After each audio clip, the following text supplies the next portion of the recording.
Eh bien, bonjour et bienvenue à tout le monde pour cette quatrième bulle des deux rives qu'on est ravis d'animer Céline et moi aujourd'hui avec Samuel Courget et plus de 230 participants inscrits. Donc, vous allez nous rejoindre au fur et à mesure. On va commencer par dire quelques mots sur le format de ces bulles et sur qui nous sommes. On est très contente, comme on le disait avant off, d'avoir de plus en plus d'inscrits à chaque bulle et de revoir aussi les habitués nous suivre. Donc voilà, on vous remercie pour votre présence. Alors, en deux mots, pour ceux qui ne nous connaissent pas encore, la SCOP Les Deux Rives, nous sommes une société coopérative multirégionale qui est implantée à Lyon, à Strasbourg, mais aussi à Dijon, à Caen et à Paris. Notre mission, c'est d'animer, de défricher et de mettre en lien les professionnels sur les sujets de l'écologie dans le bâtiment et l'aménagement. Et ce, au travers de plusieurs activités que vous connaissez pour certaines, que sont la formation, les voyages d'études, l'animation de réseau et l'assistance à maîtrise d'ouvrage. Donc notre parti pris, c'est de détourner, questionner et expérimenter ce que sont les nouvelles formes d'habiter, de vivre ensemble et les modèles économiques associés, avec notre mantra que vous avez vu et revu sur nos illustrations et sur nos communications, faire ensemble et autrement. Cette phrase qu'on a donc toujours à cœur d'affirmer.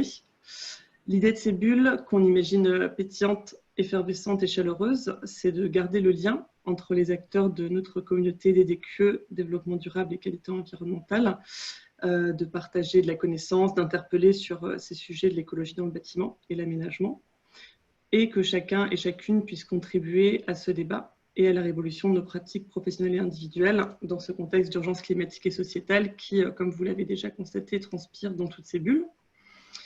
Donc avec ce nouveau format de webinaire, l'idée c'est de permettre au plus grand nombre de partager les thématiques qui jalonnent ces formations certifiantes et labellisées des DQE avec les experts qui les animent et qui nous font le plaisir de contribuer à cette initiative. Donc sur le sujet d'aujourd'hui, on se place toujours dans cette perspective de se questionner et de se projeter dans comment on veut engager la résilience de nos modèles, avec des approches scientifiques, méthodologiques et de retour d'expérience, et toujours cet enjeu fondamental d'avoir une approche globale avec l'utilisateur au centre des préoccupations. Donc continuons à profiter de ce temps de questionnement pour envisager l'acte de bâtir différemment. Voilà, pour compléter la présentation d'Hélène, quelques mots sur ces bulles des deux rives qui prennent la forme d'un ou deux rendez-vous webinaires hebdomadaires. Beaucoup d'entre vous sont déjà inscrits sur plusieurs dates et commencent à être rodés à l'exercice. Donc, merci aussi pour votre fidélité. Et nous alternerons pendant chaque bulle un sujet réflexif et une application concrète dans un second temps sur la thématique traitée. Comme d'habitude, la programmation et les enregistrements vidéo sont disponibles sur le blog Faire ensemble et autrement, donc sur le site sur lequel vous êtes inscrit. L'enregistrement des 3 premières bulles, donc sur l'adaptation au changement climatique, sur la biodiversité et sur passif versus positif, ont été mis en ligne pour celles et ceux qui souhaitent la visionner, la revisionner ou la partager, avec un petit bonus sur le fil de la bulle agrémenté des contributions des participants à ces webinaires. Donc, quelques mots sur le déroulé technique de cette bulle. Le webinaire se déroule en 2 temps, comme exposé précédemment, correspondant à 2 sujets traités par notre intervenant. Chacun de ces sujets va se dérouler en 2 parties de 15-20 minutes chacune, avec une présentation tout d'abord de la thématique par Samuel, puis un second temps de questions-réponses qui sera animé par Hélène et moi, Céline, sur la base de vos réactions et questions posées dans la section commentée. Donc, si vous avez une question pendant la présentation ou bien pendant la période de questions-réponses, vous l'écrivez dans le chat et de préférence de façon synthétique, comme vous êtes nombreux, pour qu'on puisse passer le plus de commentaires et de questions possibles. Nous avons configuré cette séance, la vidéo coupée et micro éteint pour permettre une meilleure qualité de présentation, et aussi parce que nous sommes très nombreux. Mais on songe à s'autoriser pour une fois ultérieure de permettre à chacun de se connecter au moins avec la vidéo pour qu'on ait une vue un peu d'ensemble du nombre et de vos visages aussi, même en petite vignette. D'avoir une belle photo de groupe. Voilà, parce que ça nous manque de voir personne. Vous pouvez configurer l'affichage de votre côté pour déplacer la vignette de l'intervenant et les nôtres. Voilà, donc vous avez toute l'attitude pour configurer votre écran. On est parti pour passer 1h30 ensemble avec Samuel, que nous avons le plaisir d'accueillir pour cette 4e bulle. Donc, une petite présentation de Samuel Courget, qui est expert technique bâtiment et environnement au sein de l'association Arcane. Pionnier des biosourcés, il est cofondateur du label Effinergie. Samuel a fait le choix, après 15 années passées en chantier et bureau d'études, de se concentrer à la veille technique de sujets liés à l'environnement. Expert des sujets rénovation, humidité, bâti ancien et co-auteur de livres de référence, il officie désormais principalement comme formateur, relecteur et lobbyiste pro-environnemental. Voilà, donc fonction qu'on soutient de tout cœur. Enfin, Samuel fait partie des intervenants des formations des DQE sur les thématiques de la réhabilitation énergétique, des isolants biosourcés, du confort d'été et de l'humidité dans les parois, et anime également plusieurs formations courtes et classes virtuelles avec nous. C'est aussi et surtout un compagnon de route fidèle et constructif de la première heure de la démarche des DQE. Cela fait près de 20 ans que nous partageons ce chemin. Et Samuel nous a aidés à penser ces bulles, donc on t'en remercie encore. Donc Samuel va donc animer cette 4e bulle sur le sujet prêt-à-porter ou sur mesure. Quelle méthode pour mener à bien une réhabilitation énergétique? Nous mettrons en perspective avec cette bulle plusieurs approches pour aborder la réhabilitation énergétique d'un bâtiment et explorerons les points forts à faire valoir, mais également les limites de chacune. Nous aborderons l'approche plus prêt-à-porter, telle Doremi ou la un peu plus récente Energy Sprong, et de celles plus comparables à du sur-mesure. Nous citerons également le passif, le bioclimatisme et le frugal. Ceci de manière générale, puis par le prisme du mur ancien dans un deuxième temps. Voilà, donc on te laisse à présent la parole, Samuel, pour ce premier temps d'intervention sur la présentation et la comparaison de différentes approches. En tout cas, merci, merci de cette élogieuse présentation. Et puis, bonjour à tous. Alors, je règle les choses parce que, hop, j'ai des petites choses qui se mettent sur mon écran. Voilà, ça devrait le faire très bien. En tout cas, on m'a proposé 2 fois 15 minutes, ou ça sera plus 20 minutes, puis 15 minutes pour le second temps, pour parler de réhabilitation, rénovation énergétique. C'est sans doute une gageure. Ben bon, je me suis engagé, donc j'y vais. Avant de débuter, je précise qu'il y a plein de façons d'aborder le sujet. Pour cette conférence, j'ai emprunté les termes utilisés dans l'habillement entre l'industrie qui propose du prêt-à-porter et puis l'artisan tailleur qui ajuste notre costume sur mesure. Donc, je prendrai plusieurs fois ces références à l'art de l'habillement. Alors, déjà, en premier lieu, posons le sujet. Rénovation énergétique, de quoi on parle?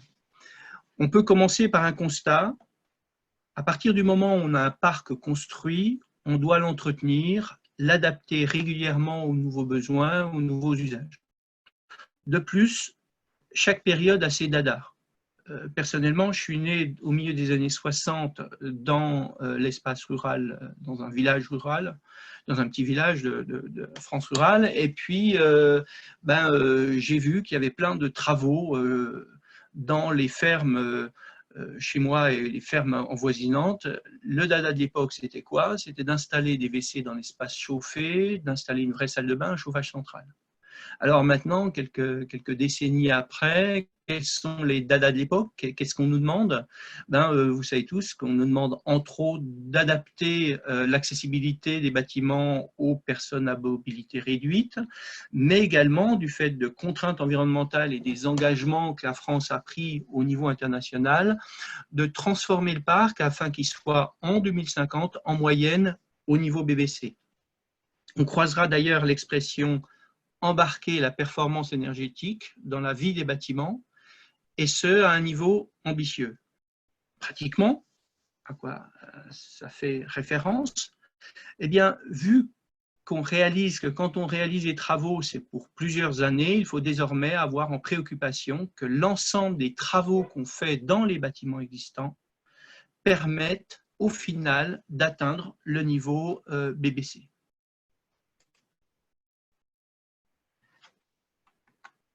Alors, Quel rythme?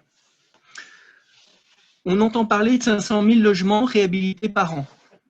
Simplement, il faut savoir que ce chiffre-là a été calculé en 2011 et c'était le rythme à atteindre en 2017, soit 5 ans au début du lancement du programme, et c'était la valeur 2017, la montée en puissance. Si vous voulez connaître le rythme, faites vous-même le calcul. 35 millions de logements en 30 ans, on est plutôt à un peu plus d'1 million. De plus, on parle là de rénovation globale et au niveau BBC. Donc une évidence, une première évidence, on n'y est pas du tout. Si on prend en référence le monde de l'automobile, on pourrait dire qu'on a du mal à passer, qu'on n'arrive pas à passer la seconde, c'est-à-dire qu'on mouline toujours en première. Et pourtant, le fait qu'il faille y aller n'est pas remis en question. L'objectif qui découle des accords de Kyoto a été repris dans les lois Grenelle, puis la loi de transition énergétique pour la croissance verte, puis enfin le programme Plan de rénovation énergétique des bâtiments présenté en 2018 par Nicolas Hulot. De plus, ce programme, c'est ouvertement du gagnant-gagnant. Pour les professionnels du bâtiment, c'est du chiffre d'affaires, c'est de l'activité. Pour celle ou celui qui paye les factures, c'est des économies. Et également, si le travail est bien fait, c'est une amélioration du confort et de l'agréabilité de l'intérieur des espaces de vie pour les gens qui vivent à l'intérieur des bâtiments. Alors, on pourrait prendre le temps de répondre à la question pourquoi on n'y arrive pas. Ce n'est pas l'angle qui est choisi pour cette conférence, on pourra en parler pendant les échanges. On va plutôt chercher à poser la question quelle méthode peut-on utiliser pour réhabiliter les bâtiments? Alors, avant de répondre à cette question, une petite précision. J'ai dit et noté de type BBC, ça signifie quoi? Alors, je profite là d'insister sur ce point.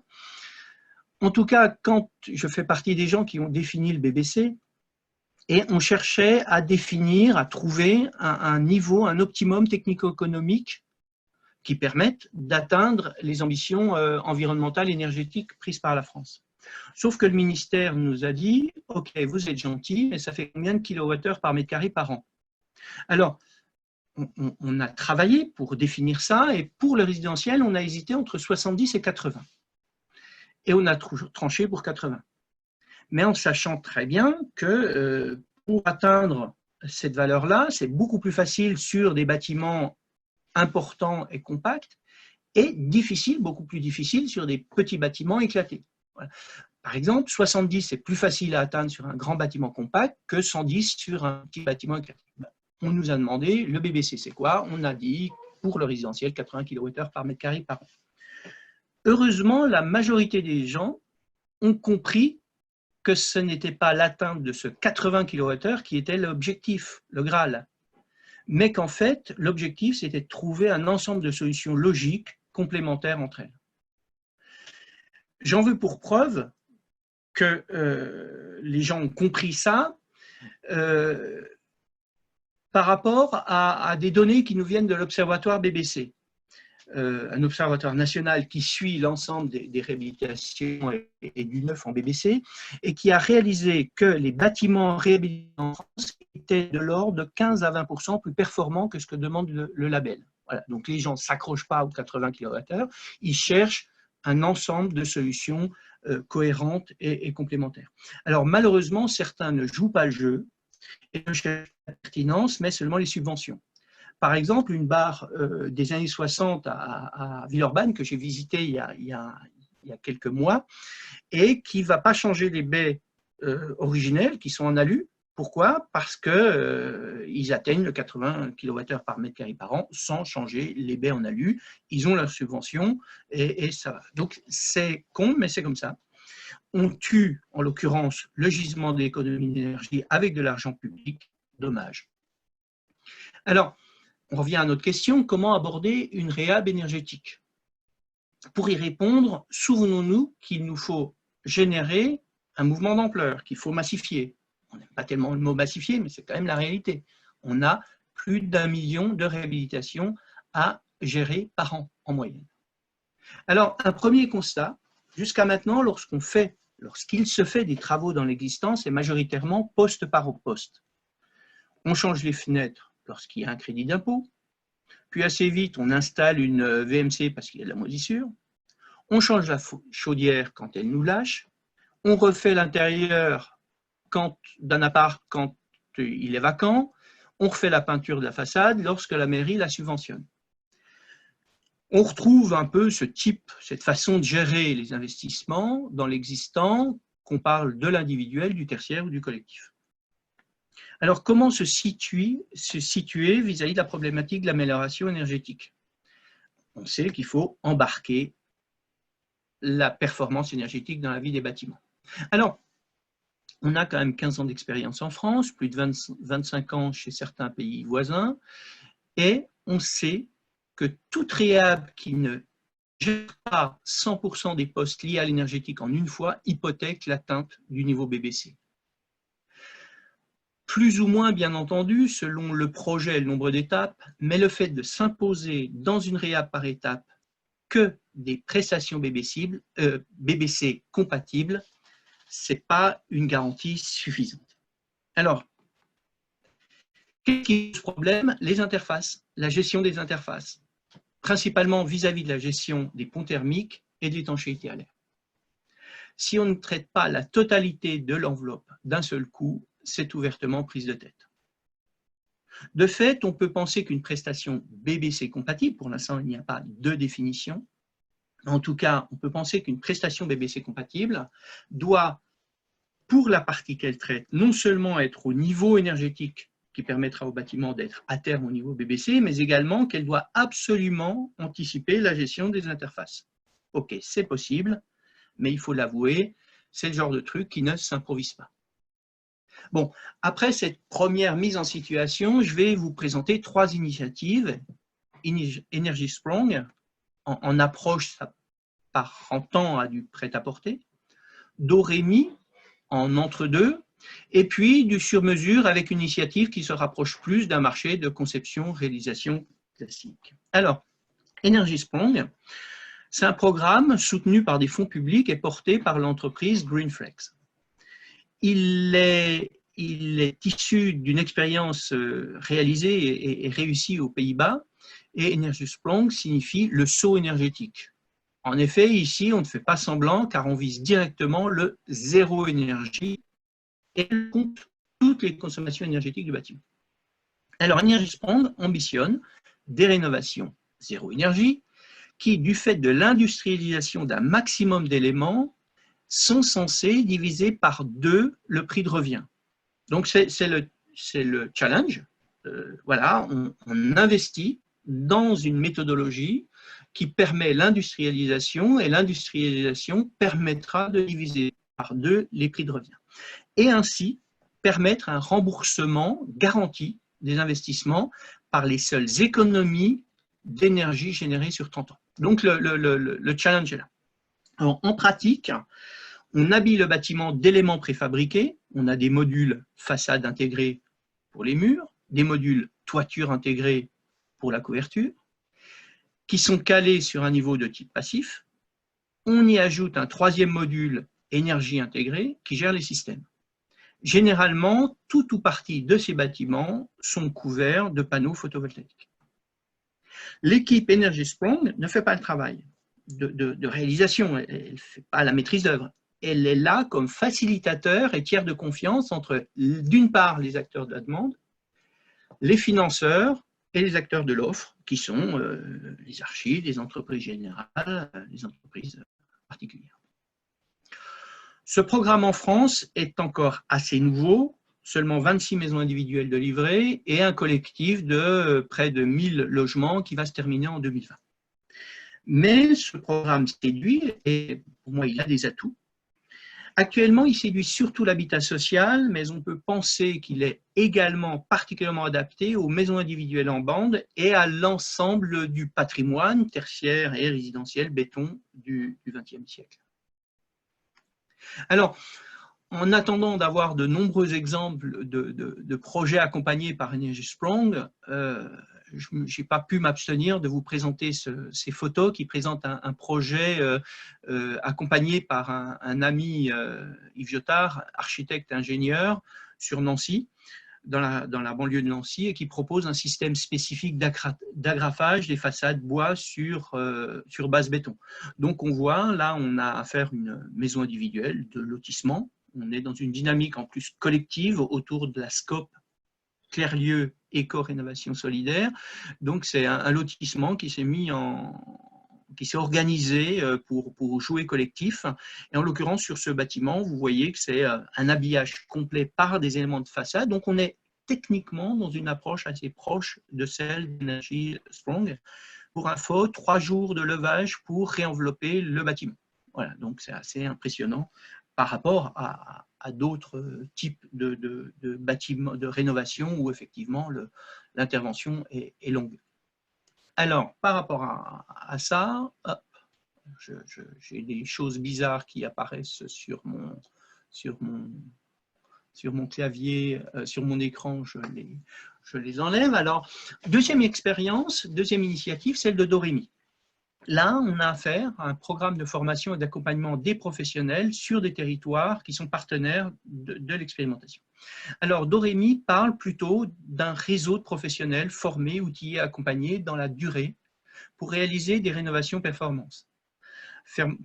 Alors, cet accompagnement qui perdure au-delà de la formation porte sur 3 piliers. Un pilier technique, sur la base d'une formation sur chantier, puis d'un suivi de qualité, des visites de chantier, entre autres avec un test d'étanchéité à l'air, un pilier organisationnel, comment travailler en groupement d'entreprise, comment composer collectivement, et puis un levier commercial, entre autres par rapport à l'aide du montage financier avec les différentes aides qu'il y a.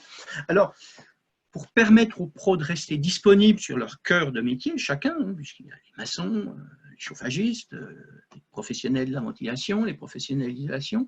Donc, pour permettre aux pros de rester disponibles sur leur cœur de métier, Dorémy propose une approche simplifiée et validée concernant l'énergétique et nous propose des solutions techniques de rénovation.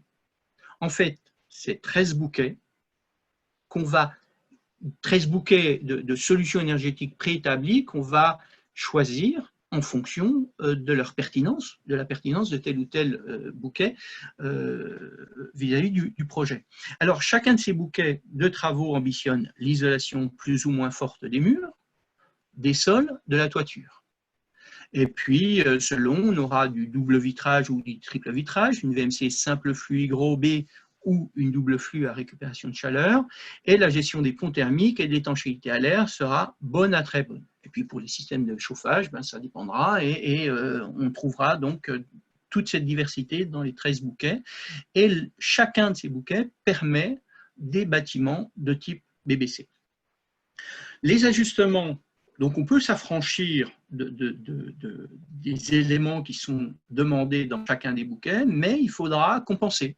Et compenser, potentiellement, ça peut être complexe et cher, parce que, je dirais, si vous n'êtes pas bon sur un poste, il va falloir être excellent sur un autre, et ce qui coûte cher, c'est principalement l'excellence.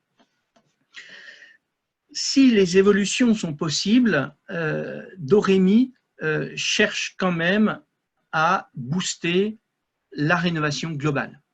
Voilà, ils acceptent, je dirais, quand ils sont sur des bâtiments et que la toiture a été isolée il y a 5 ans ou que les fenêtres ont été changées il y a 3 ans, ils s'adaptent, mais c'est vrai qu'ils poussent quand même pour une rénovation globale.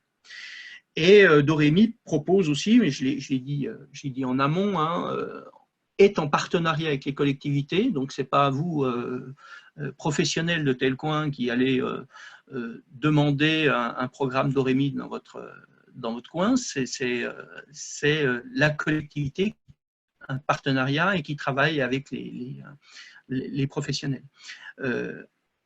Même si vous, en tant que citoyen, vous pouvez inviter les politiques à vous approcher de cette initiative. Alors, si vous voulez en savoir comme pour EnergySprong, je vous laisse l'adresse du site internet. Et puis, vous pourrez voir plein de fiches projets. Alors, c'est intéressant parce que ça laisse voir la diversité des traitements. Là, c'est une fiche projet que j'ai prise qui traite un exemple de bâtiment ancien. Et puis, ce qui est intéressant aussi dans ces fiches projets, c'est que chaque fois, il y a le montage financier. Voilà. Donc, l'intérêt de projets comme EnergySprong et Doremi, c'est aussi qu'ils nous mâchent le travail par rapport au montage financier. En approche, troisième approche, mais qui peut, elle, se comparer vraiment à du sur-mesure, le forfait rénovation, qui est proposé par le Conseil de l'Ordre des Archives. Alors, là, selon le type de commande, le potentiel du projet, le temps et la compétence allouable, d'autres pistes pourront être explorées lors d'une réhab énergétique.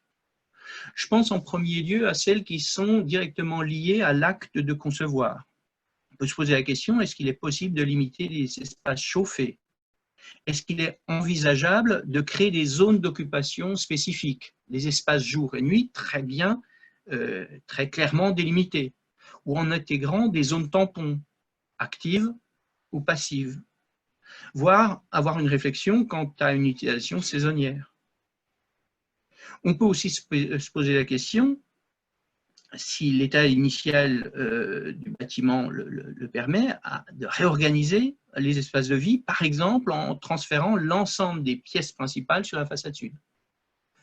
On peut se poser la question de s'ouvrir à l'extérieur. Il faut savoir qu'avec les baies vitrées actuelles, même sur une façade nord, les baies sur la saison de chauffe sont plus captrices que des perditives. Alors, parallèlement à ces choix de conception, qui normalement sont maîtrisés par l'ensemble des acteurs de la conception en France, certains peuvent s'engager, certains projets peuvent s'engager dans une rénovation passive. C'est ouvertement plus ambitieux. Il ne s'agit plus là d'être bon d'un point de vue énergétique, mais d'être excellent. Alors, moi qui aime les défis techniques, j'avoue que le projet de la réhabilitation passive me séduit plutôt.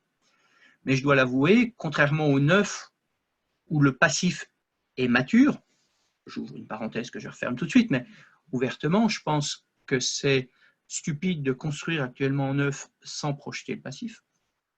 Mais pour la rénovation passive, je dirais c'est encore de l'avant-garde. Mais bon, ces sujets évoluent très vite. Peut-être que dans 5 ou 10 ans, vous m'entendrez dire maintenant il faut y aller, et c'est la rénovation passive qui est la base à retenir. Et puis, parallèlement au passif, à cette approche passive, et qui a un programme, regardez sur Internet le programme Energy Fit, donc c'est le programme de la maison passive sur la réhab. Vous pouvez aussi être tenté par des options bioclimatiques.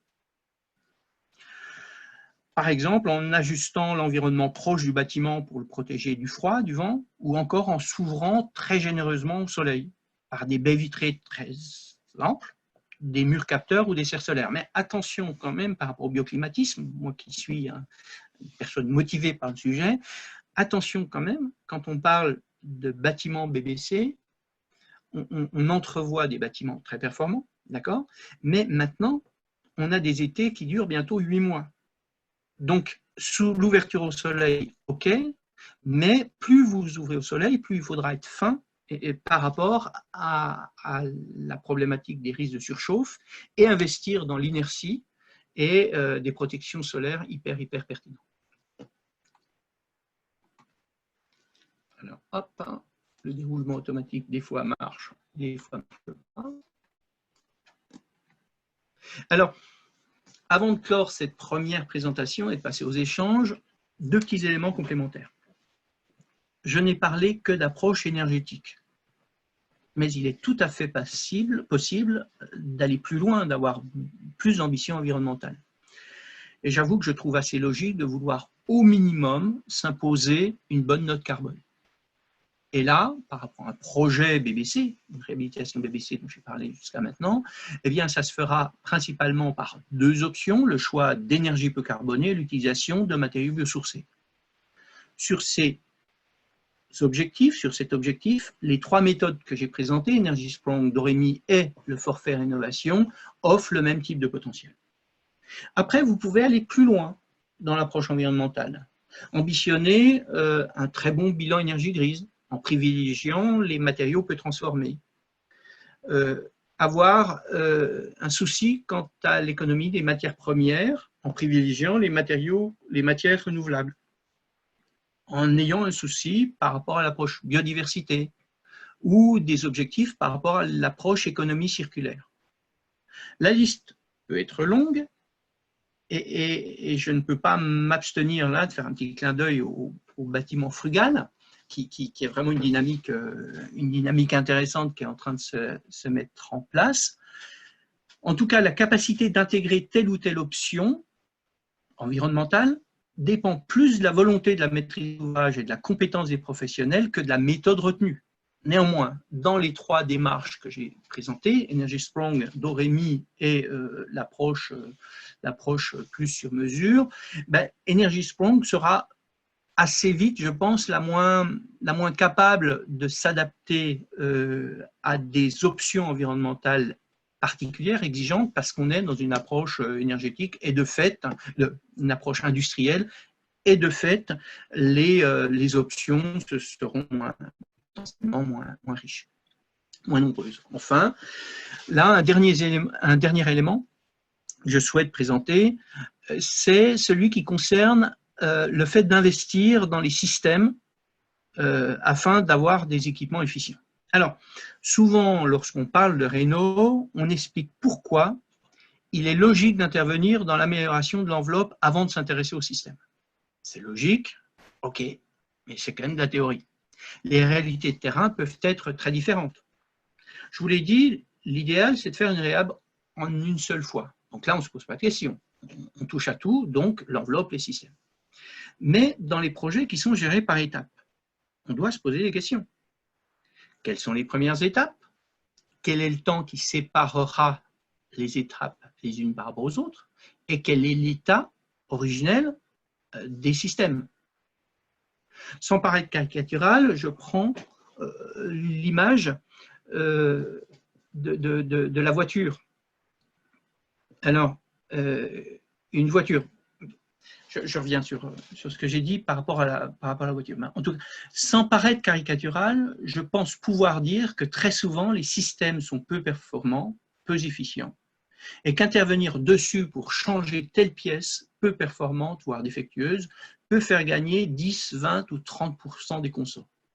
Et je dirais, plus le bâtiment est complexe, est important, complexe, plus le système est complexe, plus il y a un potentiel à gagner là-dessus.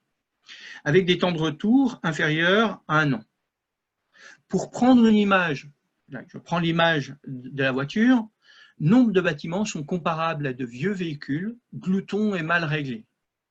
Alors, si l'objet n'est pas de vous retrouver rapidement avec un nouveau véhicule très performant, faites vérifier régulièrement votre moteur. Voilà, donc il n'y a pas opposition en termes de conclusion. Je dirais, pour moi, il n'y a pas d'opposition entre ces méthodes, elles sont toutes des plus et des moins. Et avec cette dernière anecdote des équipements, là, je dirais, quand on est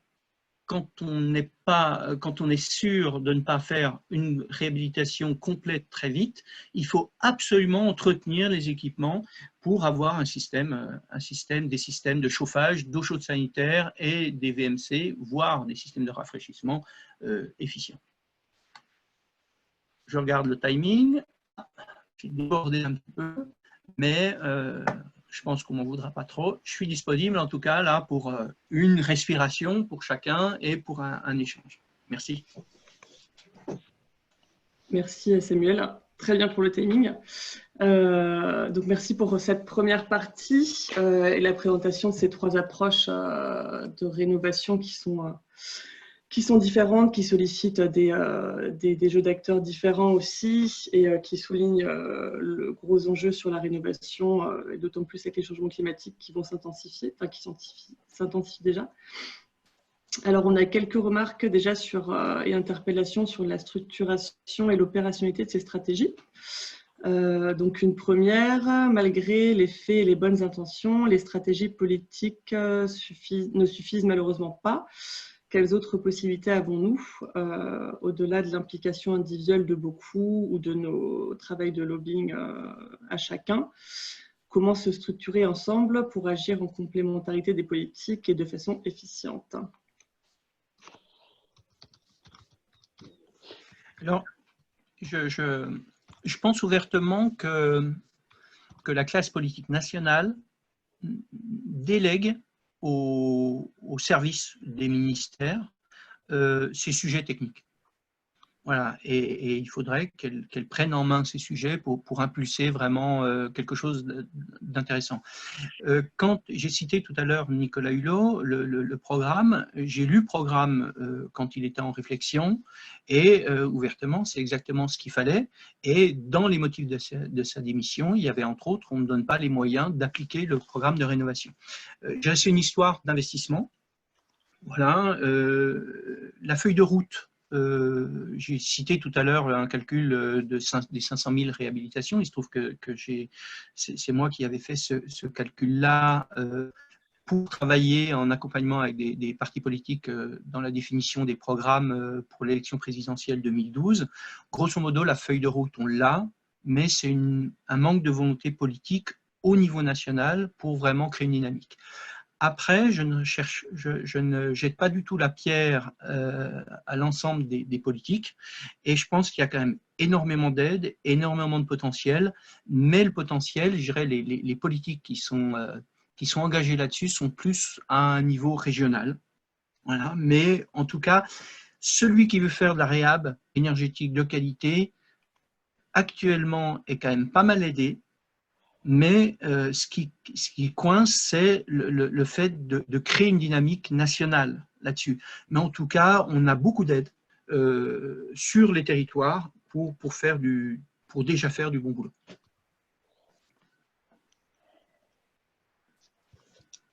Alors, on a des questions aussi sur la portée de ces démarches. Tu parlais de prêt-à-porter sur l'énergétique avec la STR, sur mesure sur les questions d'humidité. Est-ce qu'une conclusion qu'on pourrait en tirer, c'est du prêt-à-porter sur le bâti moderne et du sur-mesure sur le bâti ancien? Je reviendrai dans la deuxième partie, je vais prendre l'exemple du bâti ancien et du mur ancien. Donc je reviendrai sur ce sujet-là, mais pour moi, Dorémy, c'est une approche qui permet le sur-mesure, mais qui allège le projet en proposant du prêt-à-porter pour la thématique énergétique. Les solutions techniques de référence, ou ces solutions techniques de rénovation, les STR, ne concernent que la problématique énergétique. Ça veut dire que si sur un projet Dorémy, il y a un concepteur avec une mission de conception, on ne le bride pas du tout. Simplement, on lui mâche le travail par un accompagnement simplifié, codifié sur l'approche énergétique. Donc, je dirais que Dorémy permet le sur-mesure, d'accord, mais facilite l'énergétique en proposant un kit. Et une dynamique d'entreprise, de groupement d'entreprise pour faciliter. On a plusieurs questions et remarques aussi sur les matériaux et l'emploi des biosourcés. Donc, une première, qu'est-ce qui en principe empêcherait de faire du biosourcé en Energy Sprong? Pourquoi les bailleurs sociaux et les promoteurs en sont toujours menuiserie PVC? Et je te livre une troisième remarque dans cette catégorie. Quid des matériaux d'ITE utilisés notamment dans le logement social? On a beau faire ce qu'on peut, quand les budgets ne sont pas là, on sabre les projets, on supprime des points essentiels et on fait le choix du moins cher avec le PSE malheureusement. Voilà, donc des architectes qui sont démunis face à ces situations alors qu'ils savent pertinemment qu'ils interviennent pour au moins 20 ans sur leurs opérations. Alors, la première partie de la question, Le biosourcé en énergie strong, c'est tout à fait possible. Et je l'ai, dans ma présentation, mais ça allait vite, j'ai dit que sur le premier point, c'est-à-dire que le bilan CO2, les trois approches que je cite, Energy Strong, Doremi et le forfait rénovation, permettent de répondre à cet objectif d'un bon bilan carbone par un choix d'énergie décarbonée et par le choix de biosourcés. Là où j'ai repéré que l'énergie strong manquerait sans doute de souplesse, c'est si les exigences s'additionnent les unes aux autres et où on demande des choses très très particulières. Et là, l'approche industrielle nécessaire pour qu'Energy Strong fonctionne, d'accord, n'amènera pas cette diversité. Après, si on prend référence les menuiseries PVC et l'isolation extérieure en polystyrène, effectivement, elles sont pas chères du tout par rapport aux autres. Est-ce que ce sont les autres qui sont chères ou est-ce que ce sont celles-ci qui sont pas chères? Je ne sais rien, mais il y a une grosse différence de prix. Et s'il n'y a pas une volonté réelle du maître d'ouvrage, s'il regarde l'indicateur prix, il n'y a pas photo, il y a des solutions techniques qui vont continuer à s'imposer. Alors, comment faire? Moi, je pense que c'est maintenant qu'il faut faire le choix de l'isolation biosourcée, pour la simple bonne raison que le marché de l'isolation va exploser. Va exploser, entre autres, parce qu'on a 35 millions de logements et 1 milliard de mètres carrés de réhabilitation, de tertiaire à réhabiliter. Donc, le marché de l'isolation va exploser une fois qu'on arrivera à passer la deuxième, la troisième, la quatrième, pour reprendre mon image de tout à l'heure. Et puis, les industriels, les investissements industriels sont des investissements lourds. Donc, les isolants de demain seront faits avec les investissements industriels qu'on fait aujourd'hui. Ça veut dire que si on veut des isolants biosourcés demain, il faut absolument que les investissements industriels d'aujourd'hui soient faits sur les biosourcés. Donc, en tant qu'acteur de base, je pense qu'il faut absolument insister sur les isolants biosourcés de telle façon à ce que ça fasse un appel d'air et que les investissements industriels aillent dans cette direction-là. Et je pense que, en tout cas, j'aiderai peut-être moins les réhabilitations ou tout un tas de choses en termes de subventions, mais j'aiderai fortement la filière biosourcée afin qu'elle sorte de la confidentialité. Après, on a des questions aussi sur la portée de ces démarches. Est-ce que rénover le parc existant au niveau BBC, c'est suffisant pour limiter les émissions à plus de degrés des émissions, donc comme le préconise le GIEC? Et une autre question sur si tu peux citer des retours d'expérience réels sur Doremi, surtout au niveau qualitatif. Alors, amener l'ensemble du parc au niveau BBC, c'est nécessaire mais pas suffisant. C'est-à-dire que parallèlement, il y a les comportements qu'il faudra ajuster et il y a le choix de l'énergie qui est d'importance. C'est-à-dire que c'est une des choses à faire, ce n'est pas seulement ça qui permettra au secteur du bâtiment de diviser par 4 ses émissions de gaz à effet de serre entre 1990, l'année de référence des accords de Kyoto, et 2050. D'accord? Donc c'est nécessaire, mais pas suffisant. Après, par rapport à Doremi, ben, j'ai mis une fiche. Vous avez, je crois, une vingtaine de fiches comme ça. Ça permet de voir la diversité des solutions qui sont proposées.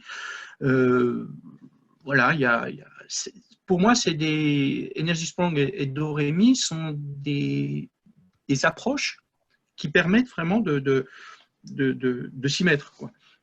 Donc, ça patine, je dirais, il y a quand même Doremi a maintenant des partenariats avec 30 territoires, donc c'est intéressant, il y a un potentiel réel et on peut penser que ça va vraiment essaimer, mais il faut s'y mettre et on est encore dans le démarrage vis-à-vis du potentiel de ces deux initiatives.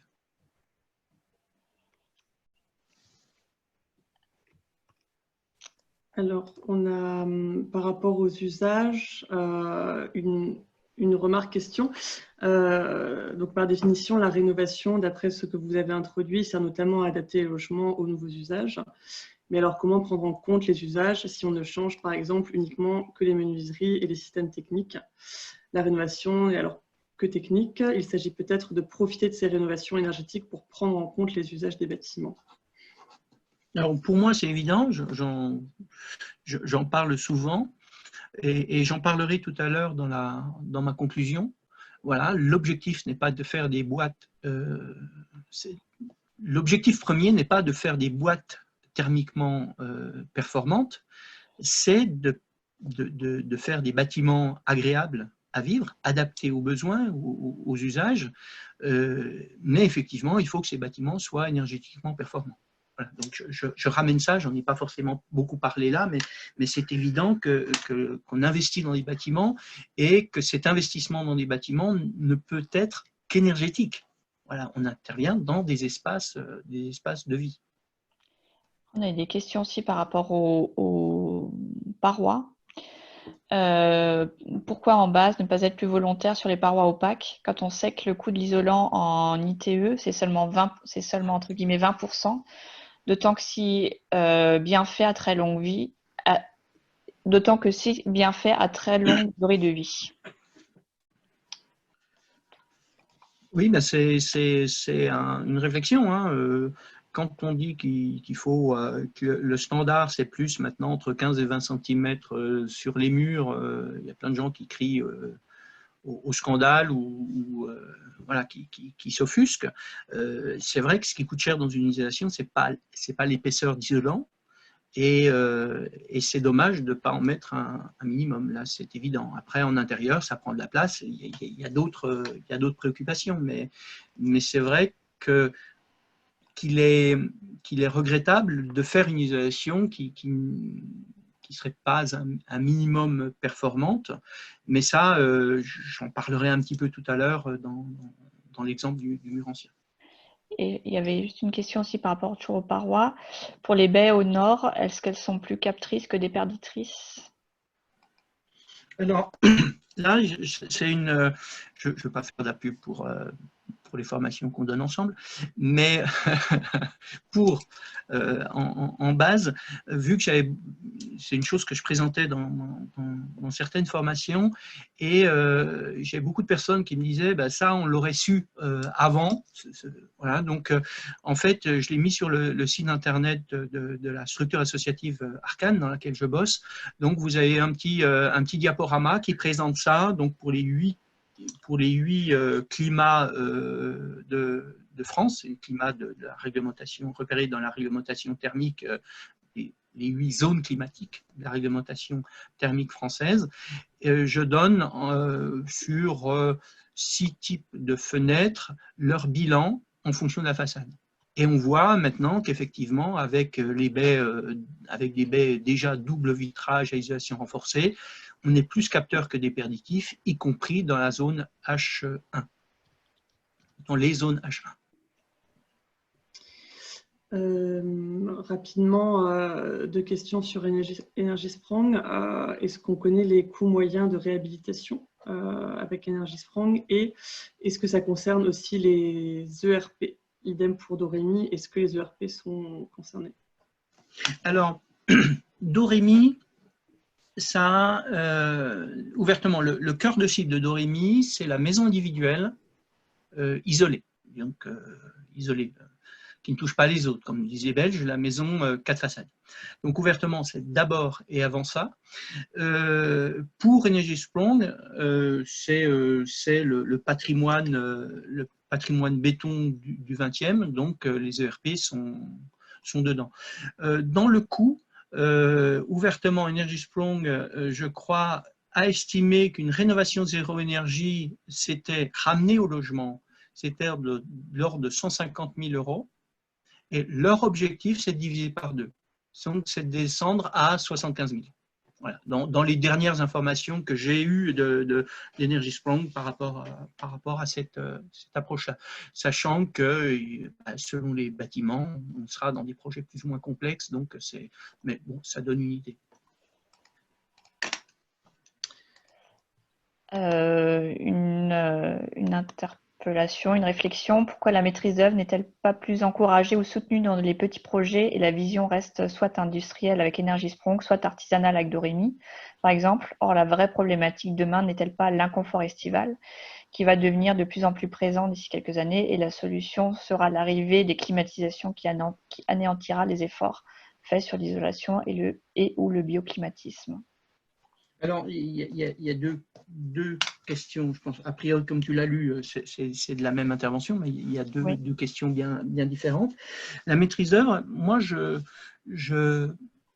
milite et j'insiste. Donc, ça paraît plus ou moins fortement selon les interventions que je fais, mais j'essaie de le glisser systématiquement.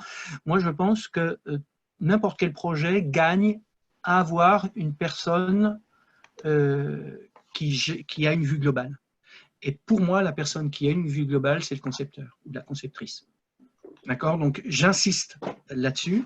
Tout le monde n'insiste pas, tout le monde ne partage pas cet avis, et tout le monde n'insiste pas par rapport à ça, mais je pense que plus, disons, une intelligence sur un projet est d'autant plus accessible que qu'une personne a la possibilité d'avoir une vision globale du projet.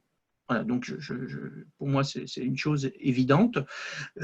Beaucoup en sont persuadés et le disent, mais effectivement, pas tout le monde et pas avec assez de force. Par rapport au confort d'été, c'est un sujet d'importance qui va nous péter à la gueule, si je me permets ça. On coupera hein, si je suis trop vulgaire. Mais c'est vraiment un sujet sur lequel on est encore immature en France, pour différentes raisons. D'accord ?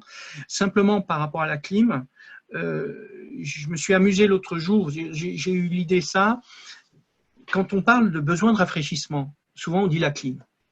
D'accord ? La clim, c'est qu'un des systèmes possibles. Et si vous comparez la clim, le système de rafraîchissement au chauffage, ben, la clim, c'est l'équivalent du convecteur électrique. C'est-à-dire que c'est le pire. D'accord ? Donc, demain, on aura besoin, dans pas mal de bâtiments, de systèmes de rafraîchissement. Faisons tout, d'ores et déjà, y compris dans les projets de rénovation, faisons tout pour que ce ne soit pas des clims RR. D'accord ? Qui correspond aux solutions techniques les pires d'un point de vue confort et bilan environnemental. D'accord ? Donc, par exemple, dans la formation confort d'été, j'irai sur les bâtiments bois, on a quand même une ou deux petites faiblesses qui viennent des bâtiments bois. Ben, on peut penser que le système de chauffage à conseiller est un système de chauffage rayonnant par eau, avec un système de dalle active pour avoir un système de rafraîchissement. Et là, j'ai été très content dans la bulle numéro 1 que Christian parle de ça, alors qu'il avait 50 000 choses à présenter, mais qui cite cette option-là qui me semble évidente. En tout cas, le confort d'été, c'est une des problématiques importantes dont il faut tenir compte désormais. Et on en reparlera dans des bulles suivantes aussi, de cette solution technique et du confort d'été en général. On a encore pas mal de questions et de remarques. On va passer au deuxième temps pour respecter le timing et on fera remonter de toute façon tous les échanges de la section commentée à Samuel à l'issue de la bulle. Et comme d'habitude, on en extraira une partie pour le fil de la bulle à l'issue de cette bulle aussi.